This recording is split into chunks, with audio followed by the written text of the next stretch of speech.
자, 예배 시작하겠습니다. 자, 사도신경 하시겠습니다. 나는 전능하신 아버지 하나님 천지의 창조주를 믿습니다. 나는 그의 유일하신 아들 우리 주 예수 그리스도를 믿습니다. 그는 성령으로 잉태되어 동정녀 마리아에게서 나시고 본디오 빌라도에게 고난을 받아 십자가에 못 박혀 죽으시고 장사된 지 사흘 만에 죽은 자 가운데서 다시 살아나셨으며 하늘에 오르시어 전능하신 아버지 하나님 우편에 앉아 계시다가 거기로부터 살아있는 자와 죽은 자를 심판하러 오십니다. 나는 성령을 믿으며 거룩한 공교회와 성도의 교제와 죄를 용서받는 것과 몸의 부활과 영생을 믿습니다. 아멘. 찬송가 38장입니다.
기도드리겠습니다.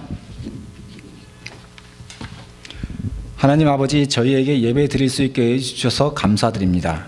한 주간 저희 모두를 믿음 안에서 붙잡아 주셔서 한 형제로 서로 그리워할 수 있게 해주신 것도 감사드립니다. 늘 저희 마음은 하나님 뜻대로 살고자 하나 욕심이 많아서 하나님을 모른 채 하며 살았습니다. 저희의 부족함을 용서하시고 저희가 예수님께 진 사랑의 빛을 이웃에게 갚는 삶이 될 수 있도록 하나님 인도해 주세요. 예수님의 이름으로 기도드렸습니다. 아멘. 오늘 말씀은 이사야서 53장 1절에서 12절 말씀입니다. 이사야서 53장 1절에서 12절 말씀 제가 봉독하겠습니다.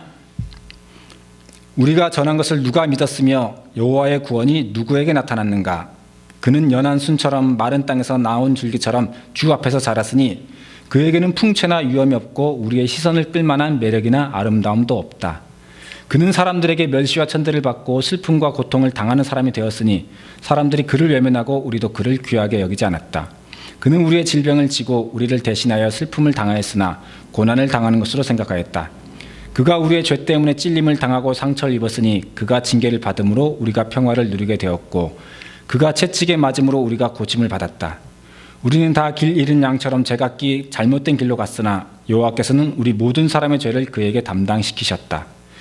그가 곤욕을 당하면서도 침묵을 지켰으니 도살장으로 끌려가는 어린 양과 털 깎는 사람 앞에서 잠잠한 양처럼 그의 입을 열지 않았다. 그가 체포되어 신문을 당하고 끌려갔으나 그 세대 사람들 중에 그가 죽음을 당하게 된 것이 자기들의 죄 때문이라고 누가 생각했겠는가? 그는 범죄하거나 거짓말을 한 적이 없었으나 악인들처럼 죽음을 당하여 부자의 묘실에 묻혔다. 여호와께서 말씀하신다. 그가 상처를 입고 고통을 당한 것은 내 뜻이었다. 그가 죄를 속하는 희생 제물이 되면 그는 자손을 보게 될 것이다. 시며 그의 날이 장구할 것이니 그를 통해 내 뜻이 성취될 것이다. 그는 자기 영혼이 고통을 당해 얻어진 결과를 보고 만족스럽게 여길 것이다. 나의 의로운 종은 자기 지식으로 많은 사람을 의롭게 하며 그들의 죄를 담당할 것이다. 그러므로 내가 강하고 위대한 자들의 영광을 그에게 주겠다. 그는 기꺼이 자기 생명을 바쳐 범죄자처럼 되었으며 많은 사람들의 죄를 짊어지고 그들이 용서받도록 기도하였다. 아멘. 오늘 말씀은요, 이사야에서 53장 이야기입니다. 이사야가 누구냐 하면요,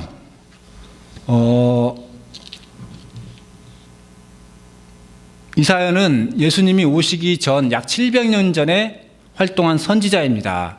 그 이사야가 예언한 내용을 기록해 놓은 것들이 바로 이사야서입니다. 이사야 선지자는 이스라엘의 역사와 전쟁에 대한 예언 등 많은 예언을 하였습니다. 하지만 이사야의 그런 예언 중 가장 중요한 것은 예수님에 대해서 예언한 것입니다.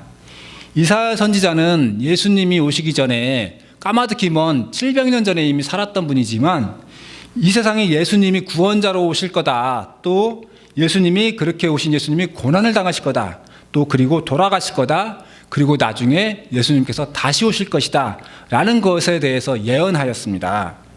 오늘은 그 중에서 53장 고난을 당하시고 돌아가시는 예수님에 대한 예언의 말씀을 보았습니다. 오늘 말씀을 보다 보면 여러분들은 아마 느꼈는지 모르겠지만 깜짝 놀라게 됩니다. 왜냐하면 우리가 알고 있는 예수님에 대한 이야기를 700년 전이나 앞선 이사야가 거의 우리가 TV로 보듯이 아주 생생하게 기록해 놓았기 때문입니다. 하나님께서는 왜 이사야를 통하여 예수님에 대한 기록을 남기게 했을까요? 하나님의 뜻이 무언지는 우리가 다 알 수는 없습니다. 제가 짐작하건대 하나님께서는 예수님을 믿지 않으려는 사람들에게 나중에 증거를 삼기 위해서 이사야를 통해서 이 말씀을 기록하게 하신 것이 아닐까, 저는 그렇게 한번 생각해 봅니다. 예수님은 우연히 세상에 오신 것이 아니다. 하나님의 계획에 따라 이 땅에 오신 것이다. 그리고 그분은 우리를 구원하시는 구세주이다 라는 것에 대한 증거를 이사야를 통해서 남기게 하신 것이죠. 우리는 예수님에 대해서 잘 알고 있습니다.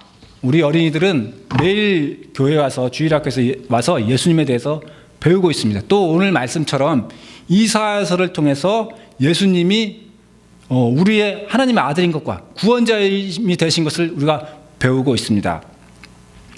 그래서 세상에 어떤 바보 같은 사람이 예수님을 믿지 않을까, 이렇게 생각할 수 있어요.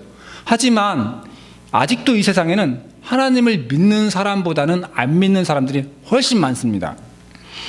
예수님은 세상에 오셔서 수많은 병자를 고쳤습니다.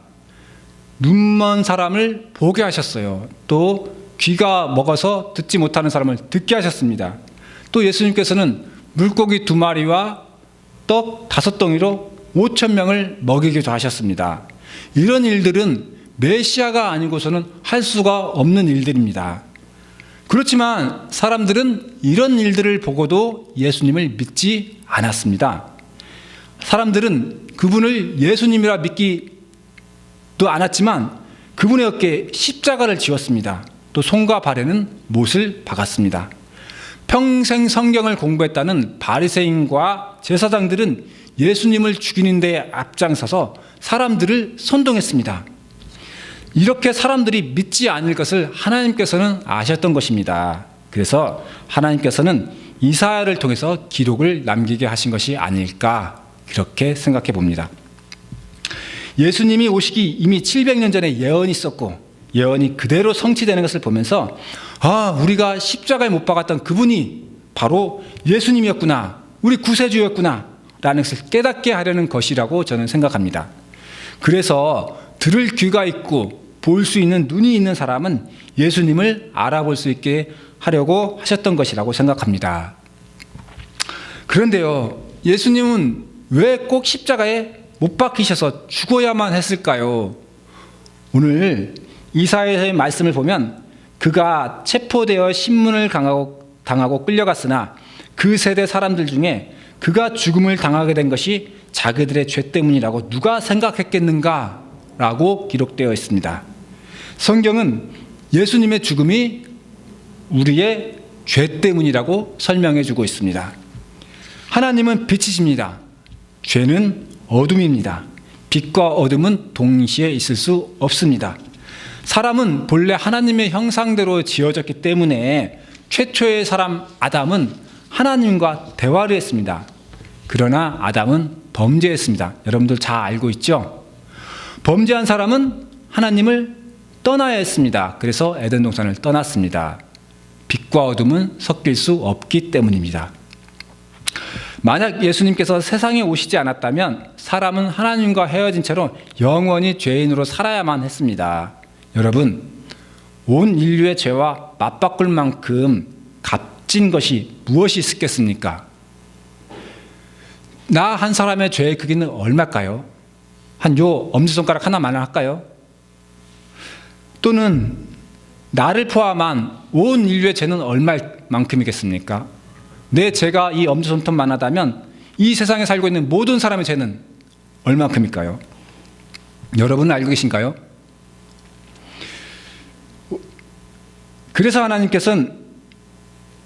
그래서 하나님께서는 예수님을 세상에 보내서 십자가에 죽게 하신 것입니다. 예수님 아니고는 온 인류의 죄를 씻을 만큼 고결하고 값진 것이 없었기 때문입니다. 오늘 이사야서의 말씀을 다시 인용하겠습니다. 그는 사람들에게 멸시와 천대를 받았습니다. 그는 우리의 질병을 대신하여 슬픔을 당하였으나 우리는 그가 하나님의 형벌을 받아 고난을 받는다고 생각하였습니다. 그는 우리의 죄 때문에 찔림을 당하고 상처를 입었고 그가 징계를 받음으로 우리가 평화를 누리게 되었습니다. 그가 채찍에 맞음으로 우리가 고침을 받게 되었습니다. 하나님께서는 우리를 위하여 가장 값진 것으로 우리의 죄값을 치르셨습니다. 그래서 우리 한 명 한 명의 값어치는 그만큼 귀하고 귀한 것입니다. 나 한 사람이 뭐가 대단해 라고 자기에 대해서 값어치 없게 생각하는 사람이 우리 중에 혹시 있었을지 모릅니다. 그러나 오늘 말씀을 보면 우리 한 명 한 명이 다 예수님이 죄값을 대신 치러주셨습니다. 그래서 나 한 사람의 값어치는 온 우주보다 더 큰 값어치가 있는 것입니다. 온 우주보다 더 큰 값어치를 지닌 여러분의 삶에 늘 하나님의 사랑이 함께 하시기를 바라겠습니다. 말씀 마치겠습니다. 주기도문 하겠습니다. 하늘에 계신 우리 아버지, 아버지의 이름을 거룩하게 하시며 아버지의 나라가 오게 하시며 아버지의 뜻이 하늘에서와 같이 땅에서도 이루어지게 하소서. 오늘 우리에게 일용할 양식을 주시고 우리가 우리에게 잘못한 사람을 용서하여 준 것 같이 우리 죄를 용서하여 주시고 우리를 시험에 빠지지 않게 하시고 악에서 구하소서. 나라와 권능과 영광이 영원히 아버지의 것입니다. 아멘.